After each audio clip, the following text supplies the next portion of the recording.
মুসা নবীর এমন রাগ, ওনার কাছে আজরাইল এসে, আজরাইল কই গেছিল যাইতে সময় মনে করছে নবী যখন এবার ওর লোক একটা দেখা দিয়া যায়। তো এই কথা মনে করিয়া যখন গিয়া ঢুকছে মুসা আলাইহিস সালামের সামনে দাঁড়াই দিছে, গিয়া কয় কেমন আছে? আসি তো ভালোই, কিছু কইবা না? কয় কি কমু, আইলাম তো জিগাইলাম কেমন আছে। কয় যাইতে হুন না যাইও। তখন মুসার কাছে দিয়া যখন যাইতো ঠাস করে দিছে এক থাপ্পড়, চোখ খুললে ফুটে গেছে জমিনে, টোহাই উঠতে লিছে দৌড়। আল্লাহর সামনে গিয়ে সো হাত দিয়ে এটা লইয়া খেলে রয়েছে। আল্লাহ কয় কি তারা এখন হাত দিয়ে রাখছো? কেন কয় যে এটা আসিল এটা নাই। কয় হেয়া তো কিতা? কয় এখনো আসিল যে এটা সেইটা। এই কাম তোরে কেডা করছে? কয় তোমার মুসাইদ করছে। কয় তুই কিতা করছ? কয় আল্লাহ হারাম।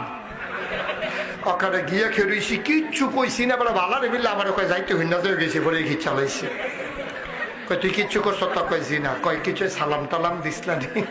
কাল্লা এটা তো মনে নাই। কয় জানটা যে লই আইছে আলহামদুলিল্লাহ পড়ো 33 বার।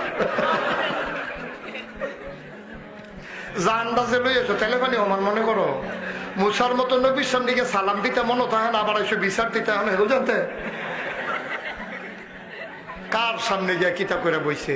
সালাম না তো তুই গেছ কীর্তি হেন সুবহানাল্লাহ কয় না রে। এই মুসা নবী গরম নবী।